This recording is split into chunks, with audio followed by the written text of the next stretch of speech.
What's going on, everyone? Welcome back to the show. So today I'm going to focus this video on Alaska. We're going to take a look at the Alaska Senate race. And right now we have Sullivan, who is the Republican, running against Peltola, who's a Democrat. And I want to take a look at ranked choice voting. And the reason why I want to take a look at this is because when we're looking at the polling is showing us that Peltola is ahead. She's been ahead in every poll that I've seen out there. And even back last year, before she decided to step in the race, she was ahead of Sullivan in the polls. So something is going on in Alaska. However, they have ranked choice voting, and that could change things. And so we're going to take a deep dive. I'm going to show you Sullivan's pathway to winning in Alaska. Then I'll also show you Peltola's pathway to winning in Alaska. So we're going to do all of that in this video. But first off, if you guys can do me a favor, please like the video. And if you're watching this video and you want to see more content like this, please consider subscribing to the channel. Now, before we get started, I do want to talk a little bit about Substack. You guys can go over to Substack right now. You can subscribe to my Substack. It is free. It doesn't cost you anything. If you do want to support, you can. And on my Substack, I'll be writing articles about some of the stuff that we talk about on this channel. So now let's take a look at ranked choice voting. Now, this is a little bit different than what we see in other states. Most states don't have this ranked choice voting, so it's a little unique, and it's because it's rare, people don't really know how it functions, how it works. So we're going to talk about it. So the first thing that we need to understand is there's going to be a primary in August. In that primary, in Alaska, they are going to pick the top 4 vote getters. Okay, so you're going to have 4 candidates. Now, in the general election, you are going to rank your candidates. Okay, so you're going to pick your first choice, your second choice down the line. Now, what we could see is and we're going to use Peltola and Sullivan. Now, as we stated, there are going to be 4 candidates. Peltola and Sullivan are the top vote getters right now. They're the favorites right now. And so let's just say we're going to run a scenario. Let's say Peltola gets 50% plus 1 vote. She will win. Okay, they don't need to do anything else at this point when it comes to ranked choice voting. If she gets the majority plus 1, she wins. Or if Sullivan gets 50 plus 1, he wins. Now, if neither candidate gets that 50% plus 1, you have to move on to the next step. Okay, and this means the last candidate is eliminated. So they would take the bottom vote getter.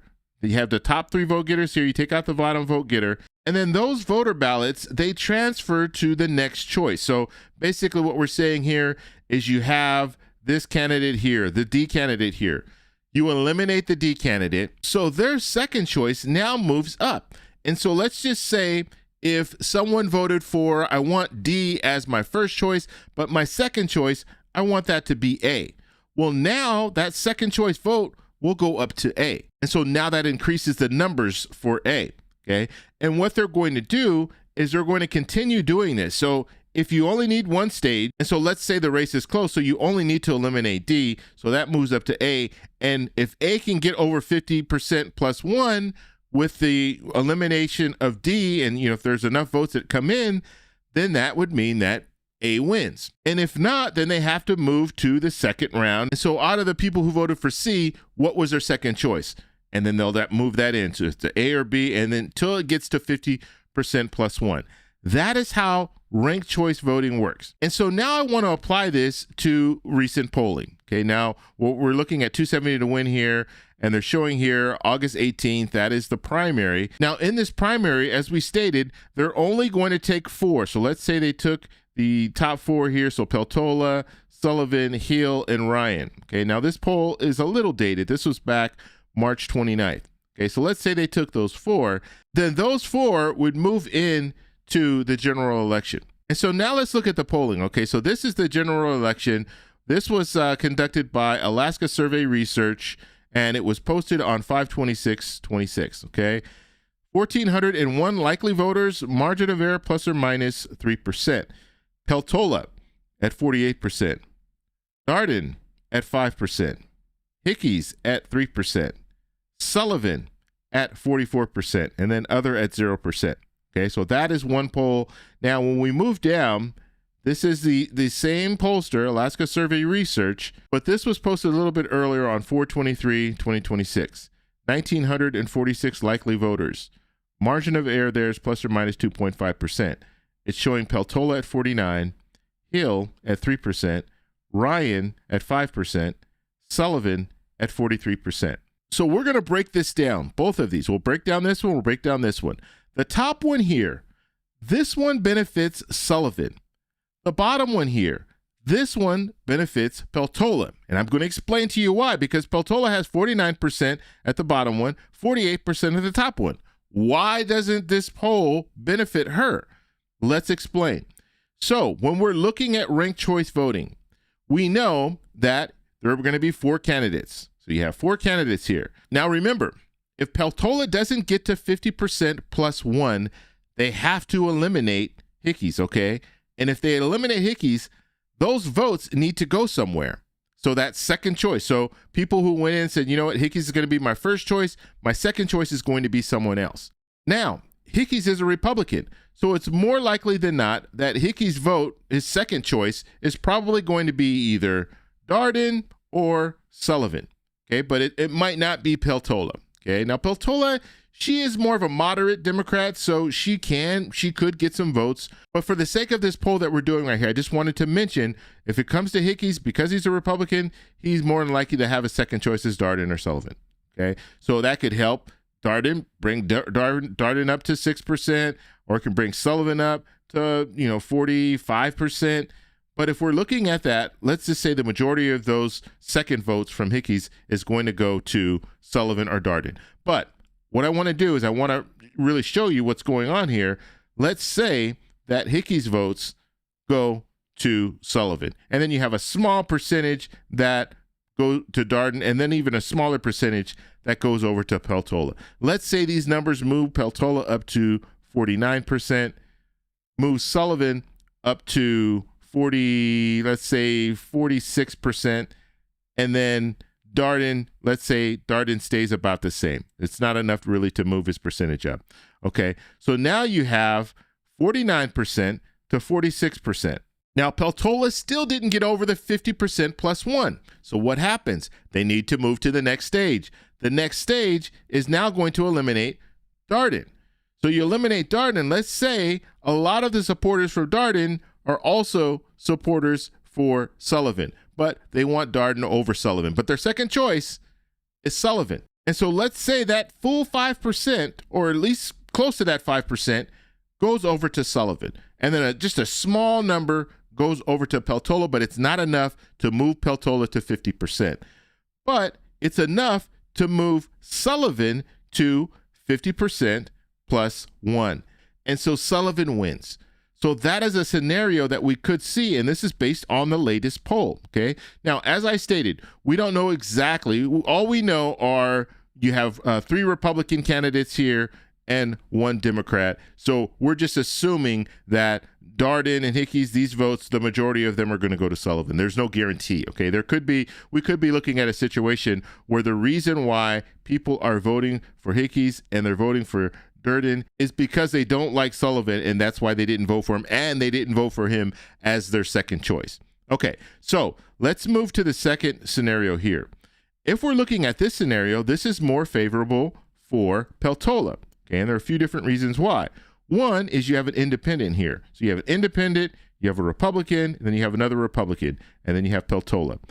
Not only that, but looking at this poll, Peltola's at 49%. She's very close to winning outright. And so if we did see a scenario here where you had the lowest vote getter here at 3% is the independent, they get eliminated. Okay, so they get eliminated. Now we need to look at their second choice.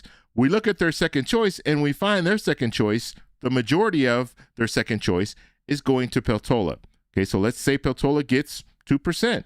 She gets 2% of these votes here, then guess what? That puts her over the 50% plus 1, and she becomes the next senator out of Alaska. So that's how this works. And so even though we see Peltola leading in most of the polls, it could get a little tricky when it comes to ranked choice voting. Now, the last thing that I want to bring your attention to, when we're looking at Alaska, the reason why we have all eyes on Alaska is because Alaska is a crucial state for Democrats. If Democrats want to take back control of the Senate, they are most likely going to have to win in Alaska.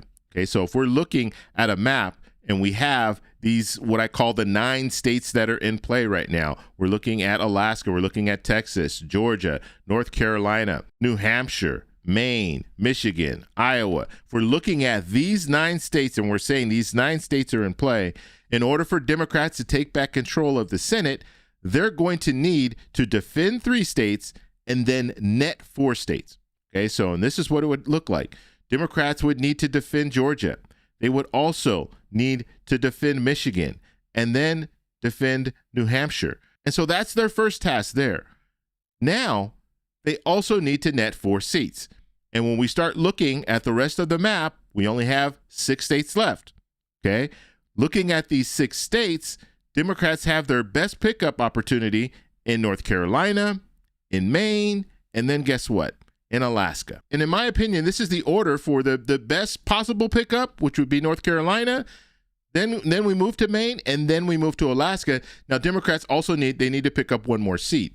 And so that is why Alaska is crucial, because if you can pick up Alaska, now we're looking at Texas, we're looking at Iowa, we're looking at Ohio. Democrats will need to win 1 of those states.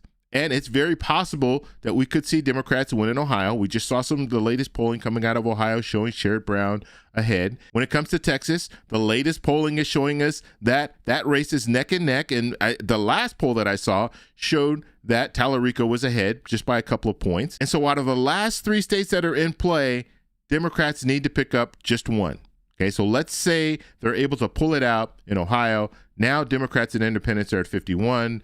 Republicans are at 47. Republicans can pick up these last 2 states, bring them up to 49, but Democrats would still take back control of the Senate. So that is a scenario that we could very well see. Now, these last 2 here that I said that are in play, there's no guarantee that Republicans will pick up both of those seats. Because as I stated, when it comes to Texas, I think Democrats have a real shot. They have the best shot that I think they've had in over 30 years. They have a shot at taking back Texas. And so if we were to see Tallarico do everything right and Democrats win in Texas, now you have Democrats and independents at 52, and you would have Republicans at 48 if they're able to pick up Iowa. And so that's why when we're looking at the map, we're looking at the pathway, usually Alaska is mentioned in that pathway. Because if Democrats can pick up a seat in Alaska, that just makes things that much easier. And so now I want to pass it off to you.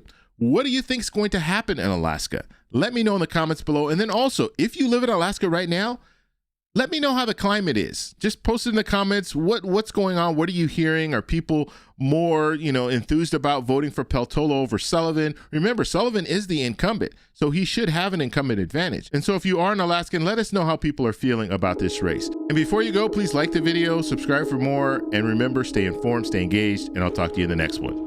Bye. So that's all we have for this video. Make sure if you guys want to send me an email, you can do that, david@thetecshow.com. Like the video, subscribe for more, and check out these videos over here for some more great content. Talk to you later. Bye.